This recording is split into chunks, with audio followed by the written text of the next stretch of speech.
12ویں پارے کے اندر سورہ ہود کا خلاصہ ہم پڑھ رہے تھے۔ اس کے شروع میں ہم نے اللہ رب العالمین کا تعارف، قرآن مجید کے اوصاف اور اللہ رب العالمین کی طرف سے مشرکین کو الٹیمیٹم کہ اللہ تعالیٰ کے ساتھ شرک سے توبہ کر لو، اگر توبہ کر لو گے تو بچ جاؤ گے، اگر توبہ نہیں کرو گے، روگردانی کرو گے تو اللہ رب العالمین کا عذاب جو ہے وہ تمہیں گھیر لے گا۔ رسالت کو جانچنے کا عجیب اصول مشرکین کا اللہ رب العالمین نے بیان فرمایا۔ آخرت کا انکار کرنے والوں کو عذاب کی دھمکی اور تنگ دستی اور خوشحالی میں مومن کا کردار ہم نے پڑھا۔ اس کے بعد اللہ رب العالمین نے دنیا پرستوں کا آخرت میں انجام بیان فرمایا۔ اہل مکہ مشرکین جو ہیں وہ یہ سمجھتے تھے کہ اللہ تبارک و تعالیٰ نے دنیا کے مال و متاع سے ہمیں جو ہے وہ نوازا ہے، اور مسلمان جو ہیں وہ غریب ہیں، مسکین ہیں، تو یہ اس بات کی دلیل ہے کہ اللہ رب العالمین ہم سے راضی ہے اور ہمارے مذہب سے راضی ہے۔ اور مسلمانوں کو اللہ تعالیٰ نے دنیا میں مال نہیں دیا ہے، تو لہذا اللہ تعالیٰ کو مسلمان اور مسلمانوں کا دین پسند نہیں ہے۔ تو اللہ رب العالمین نے دنیا کی نعمتیں دینے کا ایک اصول بیان کیا۔ من کان یرید الحیات الدنیا وزینتہا، جو بندہ دنیا کی زندگی اور اس کی زینت کا ارادہ رکھتا ہے، نوفی الیہم اعمالہم فیہا، تو ہم ان کو ان کے اعمال کا بدلہ اسی دنیا میں پورا پورا دے دیں گے۔ وَهُمْ فِيهَا لَا يُبْخَسُونَ، اور وہ اس دنیا میں کچھ کم نہیں دیے جائیں گے۔ اولئک الذین لیس لہم فی الآخرۃ الا النار، اور یہی لوگ ہیں کہ جن کا آخرت میں کوئی حصہ نہیں ہے سوائے آگ کے۔ وَحَبِطَ مَا صَنَعُوا فِيهَا، اور اس دنیا میں جو کچھ انہوں نے کیا سب کچھ برباد ہو گیا۔ وَبَاطِلٌ مَا كَانُوا يَعْمَلُونَ، اور باطل ہے جو وہ عمل کیا کرتے ہیں۔ یعنی اللہ رب العالمین نے بتایا کہ کسی کے پاس دنیا کا مال زیادہ ہونا، دنیا کی نعمتیں زیادہ ہونا، یہ اس کی حقانیت کی، اس کے سچے ہونے کی دلیل نہیں ہے۔ اللہ رب العالمین کو کسی کے مال کی کیا پرواہ ہے، کیونکہ مال دینے والا کون ہے؟ اللہ رب العالمین ہے۔ تو اللہ تعالیٰ کو کسی کے مال کی کوئی پرواہ نہیں ہے۔ اللہ تعالیٰ دلوں کے تقوی کو دیکھتا ہے۔ صحیح مسلم میں حدیث ہے، رسول اللہ صلی اللہ علیہ وسلم نے فرمایا، الدنیا سجن المؤمن و جنت الکافر، دنیا جو ہے وہ مومن کے لیے قید خانہ ہے اور کافر کے لیے جنت ہے۔ یعنی نعمتوں کا زیادہ ملنا یہ حقانیت کی دلیل نہیں ہے، بلکہ آزمائش کے لیے بھی اللہ رب العالمین نعمتوں کو زیادہ دیتے ہیں۔ تو دنیا جو ہے رسول اللہ صلی اللہ علیہ وسلم نے فرمایا مومن کے لیے قید خانہ ہے۔ قید خانہ کس طرح ہے کہ قید خانے کے اندر قیدی اپنی من مرضی نہیں کر سکتا، تو دنیا کے اندر زندگی بسر کرتے ہوئے بھی جو صحیح حقیقی مومن ہے وہ اپنی من مرضی نہیں کر سکتا، وہ اللہ کے رسول صلی اللہ علیہ وسلم کے قواعد، قوانین، ضوابط جو انہوں نے زندگی بسر کرنے کے جو ہیں وہ مرتب کیے ہیں، جو کتاب و سنت کی شکل میں انہوں نے اپنے بندوں کو دیے ہیں، رسول اللہ صلی اللہ علیہ وسلم اللہ تعالیٰ کی وحی کے مطابق اپنے امتیوں کو دے کر گئے ہیں، وہ اس کے مطابق اپنی زندگی کو ڈالتے ہیں۔ اور کافر کے لیے جنت ہے، وہ نہ حلال کی تمیز کرتا ہے نہ حرام کی تمیز کرتا ہے، کہاں سے آنا ہے کہاں پہ لگانا ہے اس کو کوئی پتہ نہیں ہے، وہ اپنی من مرضی کے ساتھ زندگی بسر کرتا ہے۔ تو دنیا کا مال زیادہ ہونا یہ حقانیت کی دلیل نہیں ہے، اللہ رب العالمین کی رضا کے سرٹیفکیٹ کی دلیل نہیں ہے۔ اللہ تبارک تعالیٰ مال دے کر آزماتے بھی ہیں۔ جو بندہ اللہ تعالیٰ کی بات نہیں مانتا، نافرمانی میں لگا رہتا ہے، اسی میں اڑا رہتا ہے، اللہ تعالیٰ مزید نعمتیں دے کے اس کو زیادہ عذاب کا مستحق بھی بناتے ہیں۔ تو یہ بات جو ہے وہ اللہ رب العالمین نے بیان فرمائی۔ اس کے بعد اللہ تعالیٰ نے معذب قوموں کا تذکرہ کیا، ان لوگوں کا، ان قوموں کا جن پر اللہ تعالیٰ نے دنیا ہی میں عذاب بھیجا اور ان کا نام صفحہ ہستی سے مٹا دیا۔ اللہ تعالیٰ نے، چونکہ مشرکین مکہ عذاب کا مطالبہ کرتے تھے، تو یہ عذاب کا مطالبہ کرتے تھے، اس لیے ان کے سامنے معذب قوموں کا ذکر کیا کہ وہ لوگ جو طاقت میں، افرادی قوت میں، مالی قوت میں تم سے بہت زیادہ تھے، جب اللہ تعالیٰ کا عذاب ان پر آیا تو وہ بچ نہیں سکے، وہ اللہ تعالیٰ کے عذاب سے بھاگ نہیں سکے۔ تو تم عذاب بار بار مانگتے ہو، اگر اللہ تعالیٰ کا عذاب آ گیا تو پھر تم سے ٹالا نہیں جائے گا، تم بھی اس سے بچ سکو گے نہیں، اس سے بھاگ سکو گے نہیں۔ تو سب سے پہلے اللہ رب العالمین نے سیدنا نوح علیہ السلام اور ان کی قوم کا تذکرہ کیا۔ نوح علیہ السلام نے اپنی قوم کو 950 سال اللہ تعالیٰ کی توحید کی، وحدانیت کی دعوت دی۔ اس کے باوجود انہوں نے نوح علیہ السلام کی بات کو نہیں مانا۔ اللہ تعالیٰ نے فرمایا وَلَقَدْ أَرْسَلْنَا نُوحًا إِلَىٰ قَوْمِهِ، اور بے شک یقیناً ہم نے بھیجا نوح کو اس کی قوم کی طرف۔ إِنِّي لَكُمْ نَذِيرٌ مُّبِينٌ، کہ بے شک میں تمہارے لیے واضح ڈرانے والا ہوں۔ یعنی نوح علیہ السلام نے اپنی قوم کو جا کر کہا کہ بے شک میں تمہارے لیے واضح ڈرانے والا ہوں، اللہ تعبدوا الا اللہ، تم اللہ تعالیٰ کے سوا کسی کی عبادت نہ کرو، انی اخاف علیکم عذاب یوم علیم، بے شک میں ڈرتا ہوں تم پر دردناک دن کے عذاب سے۔ یعنی اللہ تعالیٰ کے علاوہ کسی اور کو معبود بناؤ گے، اللہ تعالیٰ کا شریک کسی کو بناؤ گے، مشرک بنو گے، تو پھر دردناک دن کے عذاب سے میں تم پر ڈرتا ہوں۔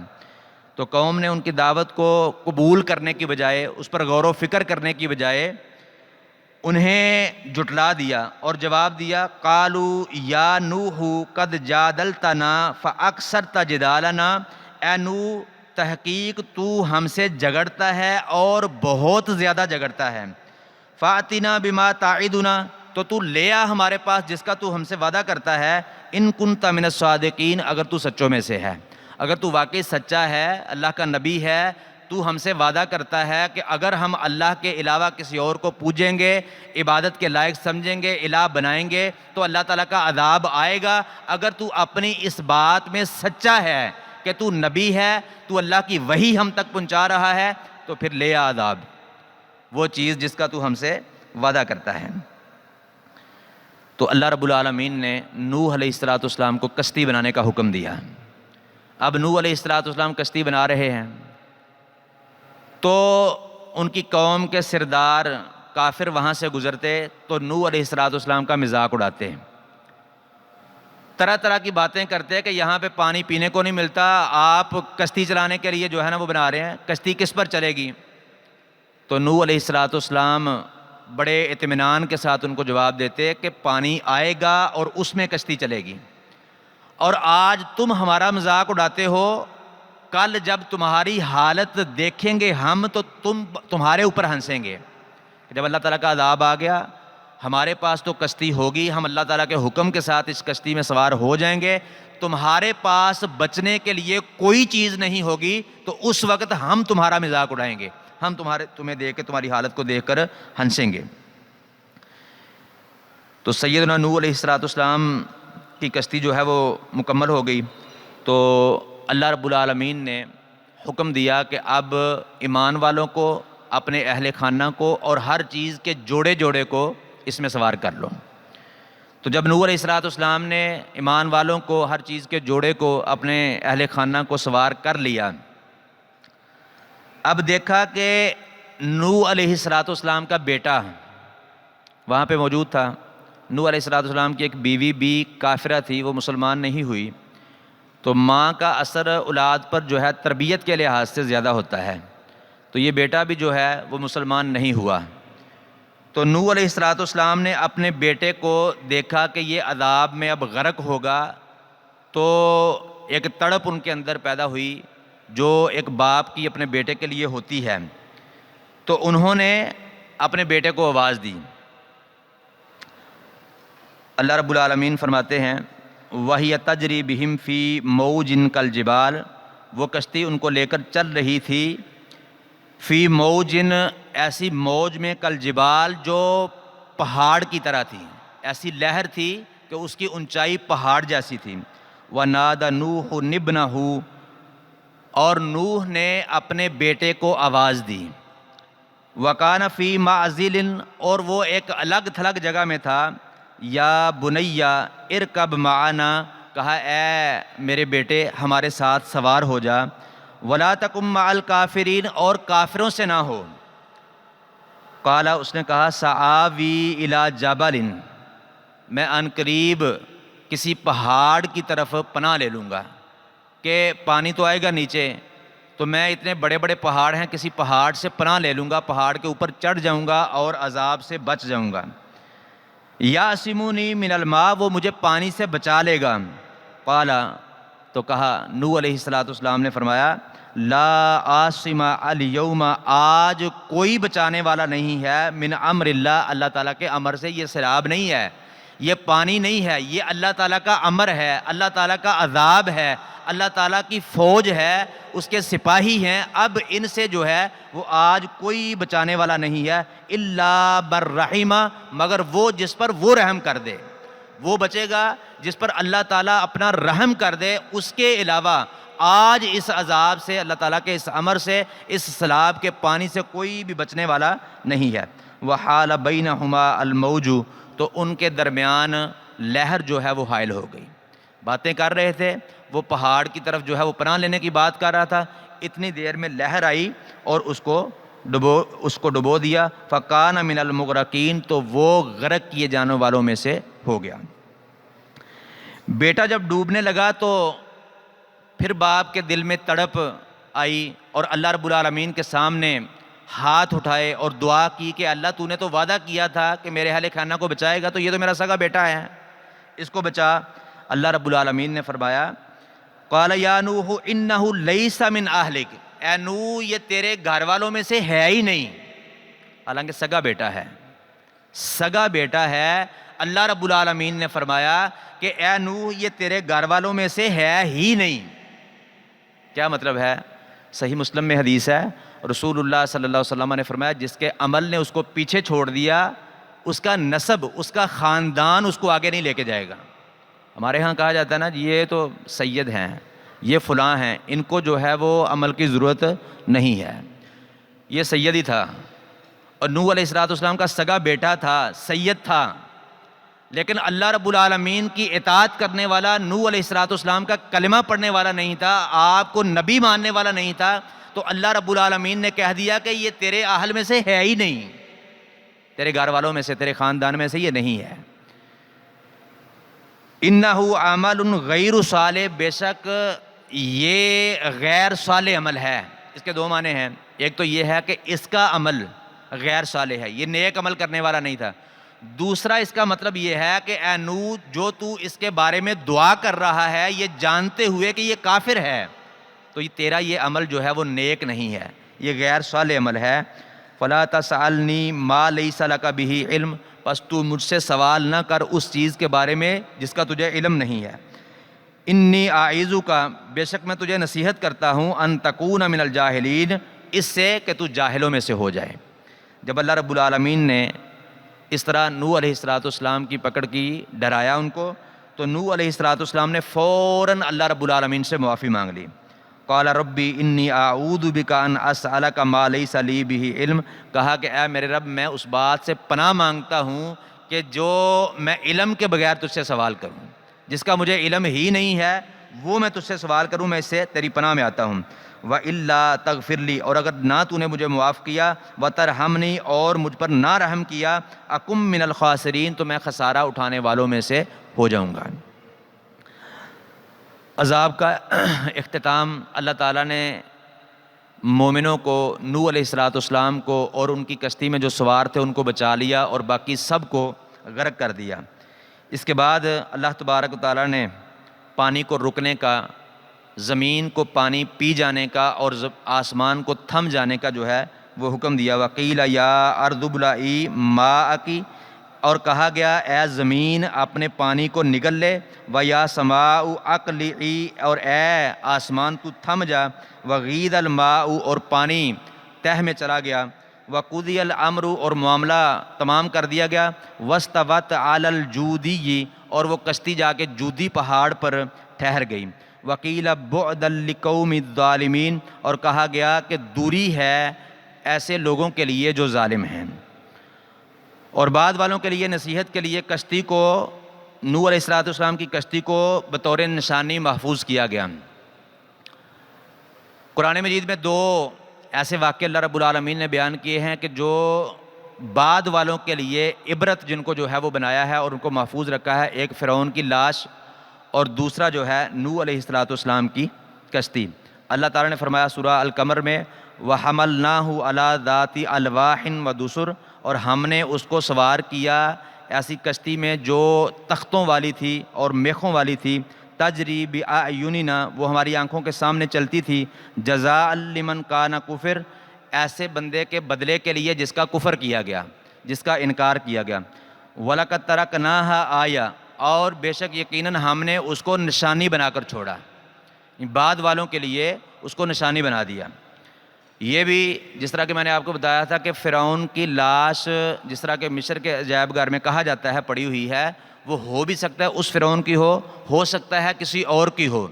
ہمارے لیے عبرت یہی کافی ہے کہ قرآن مجید نے بیان کیا کہ فرعون کی لاش کو سمندر نے باہر نکال دیا، ہمیں اس پر یقین ہے۔ وہ لاش وہ ہو تب بھی یقین ہے، تب بھی وہ باعث عبرت ہے، وہ نہ ہو تب بھی قرآن کے الفاظ پر ہمیں یقین ہے۔ اسی طرح یہ کشتی کہیں پہ آج اس کے تختے ہوں تب بھی ہمارے لیے یہ عبرت ہے، اور اگر نہ ہوں تو قرآن نے یہ واقعہ بیان کر دیا، قرآن نے کہہ دیا کہ ہم نے اس کو نشانی بنا دیا تو وہ ہمارے لیے نشانی ہے۔ اس کے بعد سیدنا ہود علیہ السلام اور ان کی قوم کا اللہ رب العالمین نے ذکر کیا۔ قوم نوح کے بعد اللہ تعالیٰ نے قوم عاد کو عروج دیا، یہ کچھ دیر اللہ تعالیٰ کے فرما بردار رہے، اس کے بعد یہ نافرمانیوں پر اتر آئے، تو اللہ رب العالمین نے ان کی اصلاح کے لیے ہود علیہ السلام کو جو ہے مبعوث کیا۔ وَإِلَىٰ عَادٍ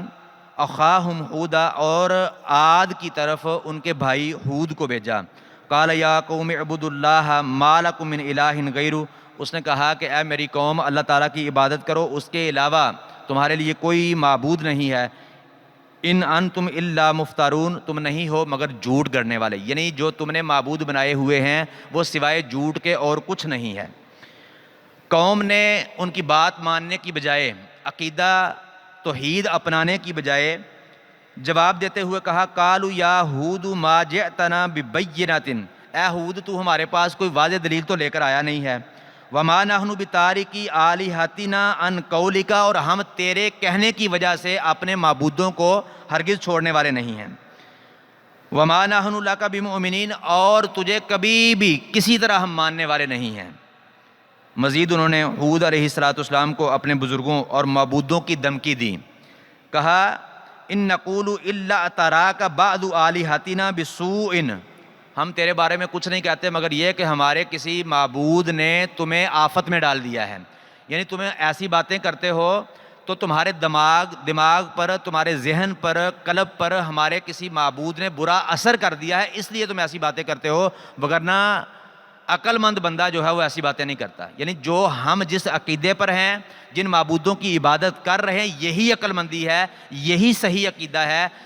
عقل سلیم والا بندہ یہ بات نہیں کرتا، تم ایسی باتیں اس لیے کرتے ہو کہ ہمارے معبودوں میں سے کسی نے تمہارے دماغ کو خراب کر دیا ہے، تمہارے ذہن پر اثر کر دیا ہے، تو اس لیے تم ایسی باتیں کرتے ہو۔ قال، انہوں نے کہا انی اشہد اللہ، بے شک میں اللہ تعالیٰ کو گواہ بناتا ہوں، واشہدوا، اور تم بھی گواہ رہو، انی بریء مما تشرکون، کہ بے شک میں بری ہوں اس سے جو تم شریک بناتے ہو۔ میرا کام تھا تمہیں اللہ تعالیٰ کا پیغام پہنچانا، دعوت دینا، وہ میں نے دے دی، اللہ تعالیٰ کا پیغام پہنچا دیا۔ تم اگر اسی پر ڈٹے ہوئے ہو تو گواہ ہو جاؤ، اللہ تعالیٰ کو بھی میں نے گواہ بنا دیا ہے کہ جو تم شریک بنا رہے ہو، جو تم اللہ تعالیٰ کے ساتھ شرک کر رہے ہو، میں اس سے بری و ذمہ ہوں۔ تمام تر کوشش کے باوجود قوم نے دعوت کو تسلیم نہ کیا، تب اللہ تعالیٰ نے ان پر ہوا کا عذاب بھیجا۔ ولما جاء امرنا، اور جب ہمارا حکم آ گیا، نجینا ہودن، تو ہم نے نجات دی ہود کو، والذین آمنوا معہ، اور ان لوگوں کو جو اس کے ساتھ ایمان لائے، برحمت منا، اپنی خاص رحمت کے ساتھ، وَنَجَّيْنَاهُم مِّنْ عَذَابٍ غَلِيظٍ، اور ہم نے ان کو نجات دی بڑے سخت عذاب سے۔ اور سورۃ الحاقہ میں اللہ رب العالمین نے ان کے عذاب کی تفصیل کو بیان کیا، وَأَمَّا عَادٌ فَأُهْلِكُوا بِرِيحٍ صَرْصَرٍ عَاتِيَةٍ، اور رہے عاد تو ان کو ہلاک کیا گیا ٹھنڈی تند ہوا کے ساتھ جو مسلسل آنے والی تھی، سَخَّرَهَا عَلَيْهِمْ سَبْعَ لَيَالٍ وَثَمَانِيَةَ أَيَّامٍ، وہ 7 راتیں اور 8 دن اللہ تعالیٰ نے ان پر مسلسل جو ہے وہ جاری رکھی۔ فَتَرَى الْقَوْمَ فِيهَا صَرْعَىٰ كَأَنَّهُمْ أَعْجَازُ نَخْلٍ خَاوِيَةٍ، تو قوم اس طرح گری پڑی تم دیکھو گے جس طرح کھجوروں کے تنے جو ہے وہ گرے پڑے ہوتے ہیں۔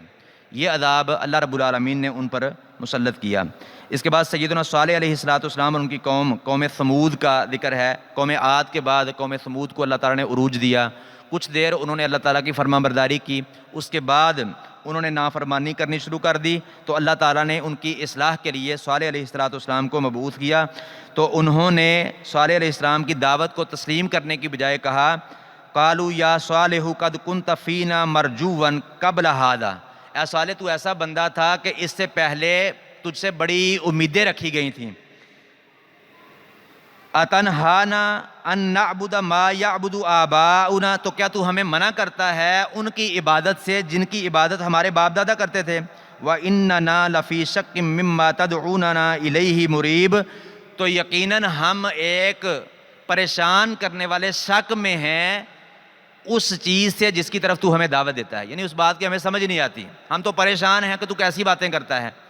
ہم نے اپنے باپ دادا کو اس پر پایا ہے، ان معبودوں کی عبادت کرتے ہو تو ہم انہی کی عبادت کریں گے، تیری دعوت کو جو ہے وہ قبول نہیں کریں گے، جو تو دعوت دیتا ہے وہ ہمیں سمجھ ہی نہیں آتی ہے۔ تب انہیں اللہ تبارک تعالیٰ نے 3 دن کا الٹیمیٹم دیا۔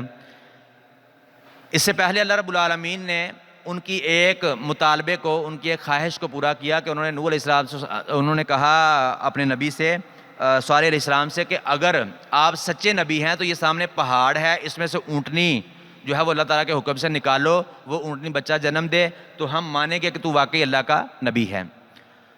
اب اللہ تعالیٰ نے یہ بھی کر دیا، اور اپنے مطالبے کے مطابق ملنے والے معجزے کو دیکھ کر بھی ایمان نہیں لائے۔ وہ اونٹنی مفسرین نے بیان کیا کہ بہت بڑی تھی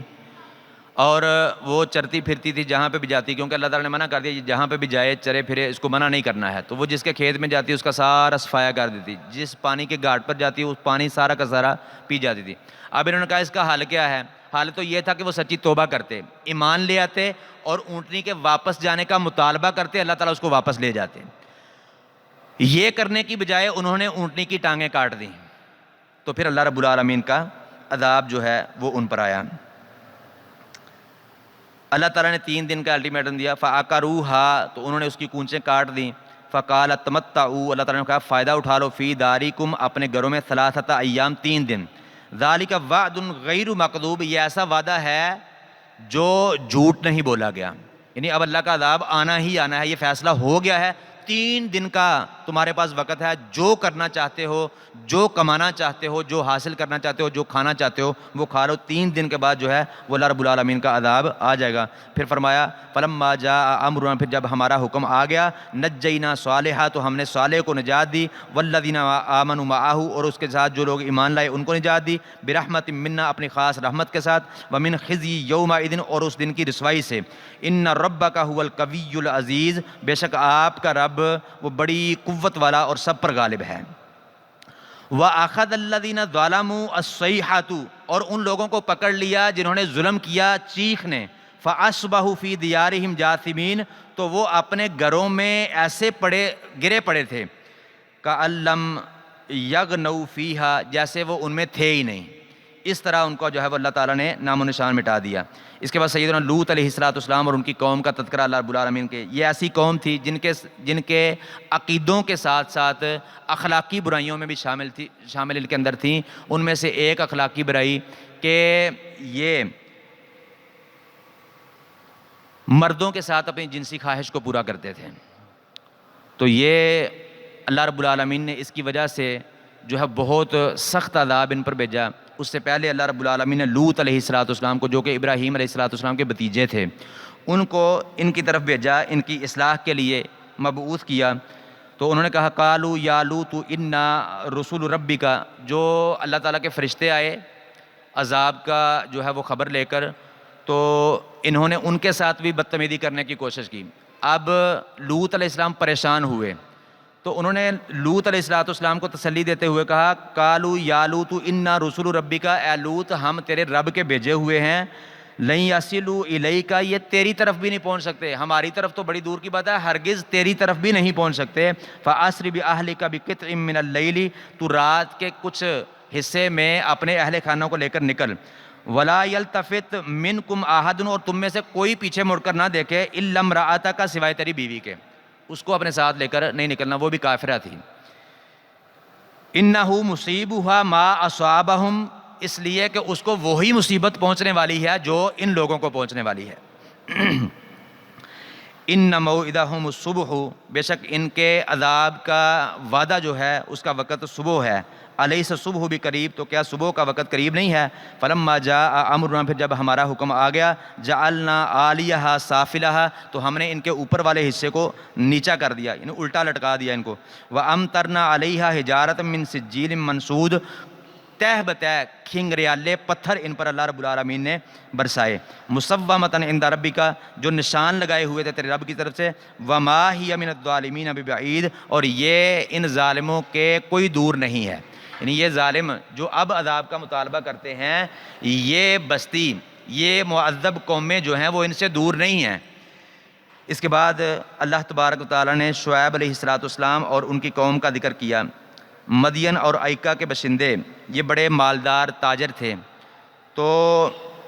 ان میں شرک کی برائی بھی تھی اور اخلاقی برائیاں بھی تھیں، کاروبار میں جو ہے وہ یہ مطلب معاملات غلط کرتے تھے، ماپ تول میں کمی کرتے تھے، تو اللہ رب العالمین نے ان کی اصلاح کے لیے شعیب علیہ السلام کو مبعوث کیا۔ وَإِلَىٰ مَدْيَنَ أَخَاهُمْ شُعَيْبًا، اور مدین کی طرف ان کے بھائی شعیب کو بھیجا۔ قَالَ يَا قَوْمِ اعْبُدُوا اللَّهَ مَا لَكُم مِّنْ إِلَٰهٍ غَيْرُهُ، اس نے کہا ہے میری قوم اللہ تعالیٰ کی عبادت کرو، اس کے علاوہ تمہارا کوئی الہ نہیں ہے۔ وَلَا تَنقُصُوا الْمِكْيَالَ وَالْمِيزَانَ، اور ماپ تول میں کمی نہ کرو۔ إِنِّي أَرَاكُمْ بِخَيْرٍ، بے شک میں تمہیں اچھی حالت میں دیکھتا ہوں۔ وَإِنِّي أَخَافُ عَلَيْكُمْ عَذَابَ يَوْمٍ مُحِيطٍ، اور بے شک میں تم پر ڈرتا ہوں گھیر لینے والے دن کے عذاب سے۔ انہوں نے کہا کہ ماپ تول میں کمی نہ کرو، بے شک میں تمہیں اچھی حالت میں دیکھتا ہوں، یعنی یہ نہیں ہے کہ تم ماڑے غریب ہو تو پھر تم ماپ تول میں کمی کرتے ہو، بلکہ تمہاری حالت اچھی ہے، اللہ تعالیٰ نے اچھا مال دیا ہوا ہے، حالت اچھی ہے، اس کے باوجود ایسی چولیں مارتے تھے کہ ماپ تول میں کمی کرتے تھے۔ جب کسی سے لیتے تو پورا تولتے، پورا ماپتے، اور جب کسی کو دیتے تھے تو ماپ تول میں کمی کیا کرتے تھے۔ قوم نے اصلاح کرنے کی بجائے جواب دیتے ہوئے کہا قالوا یا شعیب اصلاتک اتأمرک، اے شعیب کیا تیری نماز تجھے حکم دیتی ہے ان نترک، یہ کہ ہم چھوڑ دیں ما یعبد آباؤنا، ان لوگوں کی عبادت جن کی عبادت ہمارے باپ دادا کرتے تھے، او ان نفعل فی اموالنا ما نشاء، یا ہم وہ اپنے مالوں میں کریں جو ہم چاہتے ہیں۔ انک لانت الحلیم الرشید، بے شک تو بڑا عقل مند اور بڑا بردبار تھا، یعنی اتنا عقل مند اتنا بردبار ہونے کے باوجود تو ہمیں ایسا حکم دیتا ہے کہ ہم اپنی مرضی نہ کریں، اپنے مالوں میں اپنی مرضی نہ کریں، اور جس کی ہم چاہتے ہیں اس کی عبادت نہ کریں، یعنی تیری نماز ہمیں یہ حکم دیتی ہے، تجھے یہ حکم دیتی ہے کہ تو ہمیں یہ دعوت دے کہ ہمیں اپنے مالوں میں اور اپنی عبادت کرنے میں آزادی نہیں دیتا۔ تو مزید شعیب علیہ السلام کی قوم انہیں دھمکی دیتے ہوئے کہنے لگی کہ اگر آپ اپنی دعوت سے باز نہ آئے تو ہم پتھر مار مار کر آپ کو رجم کر دیں گے۔ قالوا یا شعیب، انہوں نے کہا ہے شعیب ما نفقہ کثیرا مما تقول وإنا لنراک فینا ضعیفا، کہتے ہیں کہ تو کوئی اتنا پہلوان نہیں ہے کہ ہم تجھ سے ڈریں، بلکہ ہم تجھے جو ہے وہ اپنے اندر کمزور دیکھتے ہیں۔ وَلَوْلَا رَحْتُكَ، اور اگر تیری برادری نہ ہوتی نا، لَرَجَمْنَاكَ، تو ضرور ہم تجھے رجم کر دیتے۔ وَمَا أَنْتَ عَلَيْنَا بِعَزِيزٍ، اور تو ہم پر کوئی غلبہ پانے والا نہیں ہے، تو ہم سے زیادہ پہلوان نہیں ہے، ہم تجھے ضرور رجم کرتے، پتھر مار مار کر ہلاک کر دیتے اگر تیری برادری کا خیال نہ ہوتا۔ تب اللہ تبارک تعالیٰ نے ان کو بھی تباہ کرنے کا فیصلہ کیا، عذاب بھیجا۔ ولما جاء امرنا، اللہ تعالیٰ نے فرمایا اور جب ہمارا حکم آ گیا، نجینا شعیبا، تو ہم نے شعیب کو نجات دی، والذین آمنوا معہ برحمت منا، اور ان لوگوں کو جو اس پر ایمان لائے، اس کے ساتھ ایمان لائے اپنی خاص رحمت کے ساتھ۔ وَأَخَذَتِ الَّذِينَ ظَلَمُوا الصَّيْحَةُ، اور ان لوگوں کو چیخ نے پکڑ لیا جنہوں نے ظلم کیا، فَأَصْبَحُوا فِي دِيَارِهِمْ جَاثِمِينَ، تو وہ اپنے گھروں میں گرے پڑے تھے، انہوں نے اس حال میں صبح کی کہ گرے پڑے تھے۔ تو اللہ رب العالمین نے یہ معذب قوموں کا ذکر کیا اس لیے کہ میں اور آپ قیامت تک آنے والے لوگ، خصوصاً مشرکین مکہ جب قرآن نازل ہو رہا تھا تو ان کو سب سے پہلی نصیحت، اور یہ قیامت تک کے لوگوں کو، آنے والے لوگوں کو جو ہے وہ نصیحت ہے کہ وہ لوگ جن کو اللہ تعالیٰ نے افرادی مالی قوت بہت زیادہ دی ہوئی تھی، انہوں نے اللہ تعالیٰ کی زمین میں رہ کر اپنی من مرضی کی،